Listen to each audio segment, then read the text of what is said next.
A disturbing 1981 film from Canada could serve as an enduring learner's manual for any family worried about a son or daughter succumbing to the lure of a religious cult. The Ticket to Heaven describes how a young man, adrift and vulnerable, falls prey to a sect closely resembling the Unification Church of the Rev. Sun Myung Moon. Deprogramming, rescuing him from the zombie-like state into which he has fallen, proves a challenge for his friends and relatives. More than 3 decades later, A Ticket to Heaven is what Abdiriak Warsame thought he had bought when he and other young Minneapolis men of Somali origin came under the spell of recruitment videos posted by the Islamic State. The power of that propaganda to inspire acts of terror was evident again last week in New York, where the authorities said such videos impelled Sio Saipov, an Uzbek immigrant, to drive a truck along a bicycle path at high speed, killing 8 people and injuring 11 others. In Minneapolis, the aspiring jihadists were like the fellow in the 1981 film Nowhere Men.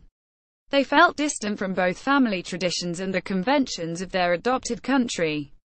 In 2015, they set out to join Islamic State fighters in Syria, only to be arrested by federal agents who had them under surveillance. "My son was brainwashed because he was seeing this propaganda video," Mr. Warsame's mother, Deqa Hassan, said to Retro Report. "He thought that if he go to Syria, he's going to go to heaven and all my family is going to go to heaven." Retro Report, a series of documentary videos that mine past news events for their continuing relevance, explores the behavioral threads that run through the Islamic State, also known as ISIS or ISIL, and apocalyptic cults from years ago. "When you're in a vulnerable situation," Leslie Wagner Wilson said, "by gaining your trust, slowly, you become indoctrinated into the ideology of the organization." That description fit Ms. Wagner Wilson and her family 40 years ago. They were mesmerized by Jim Jones, a charismatic figure who declared himself God incarnate. He founded the People's Temple, a cult that promised a future utopia where poverty, racism, injustice and war were banished. Based first in Indiana and then Northern California, Mr. Jones drew thousands to his side.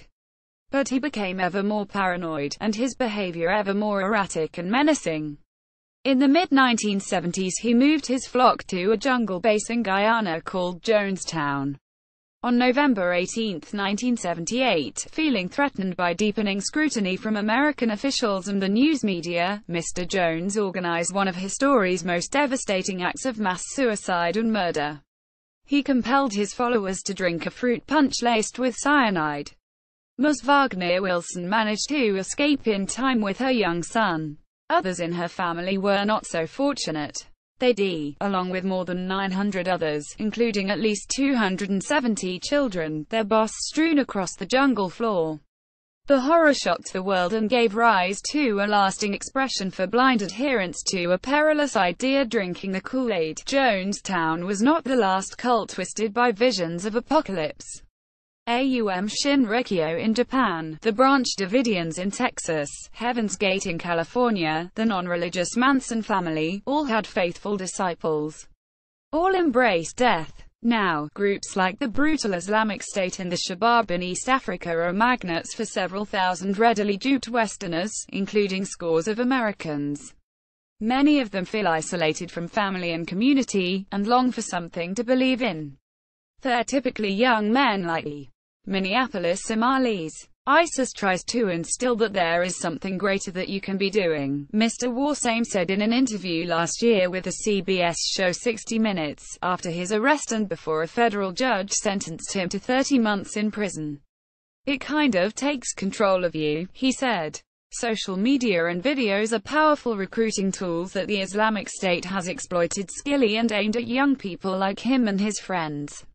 If they're living in a context where they feel alienated, they feel like they're not getting a fair deal, they can be open to indoctrination, Charles B. Strozier told Retro Report.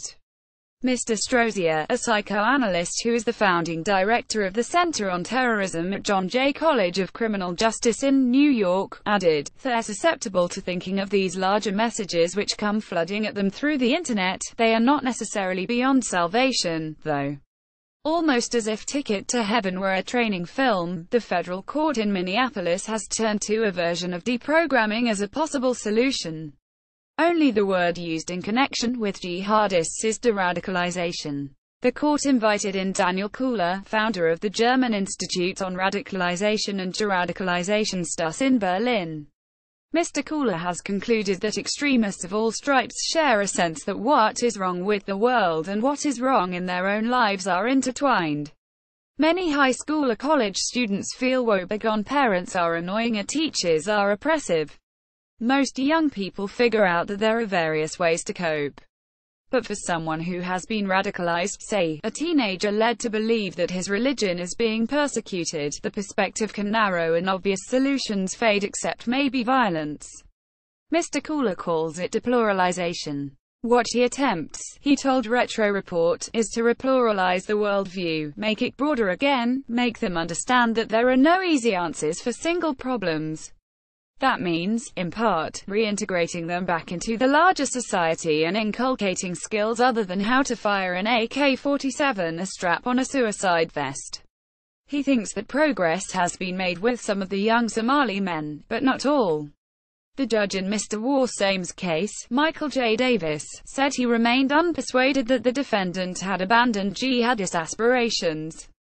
While the Islamic State in recent months has lost much of its territory in Syria and Iraq to United States-backed coalition forces, experts say it is not defeated.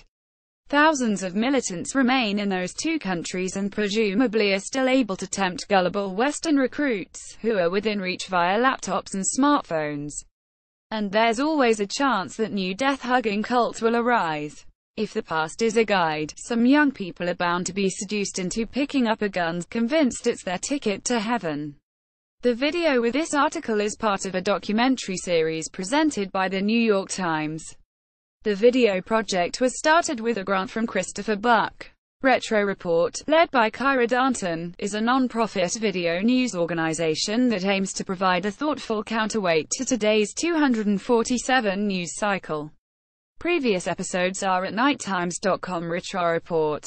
To suggest ideas for future reports, email retroreport@nighttimes.com.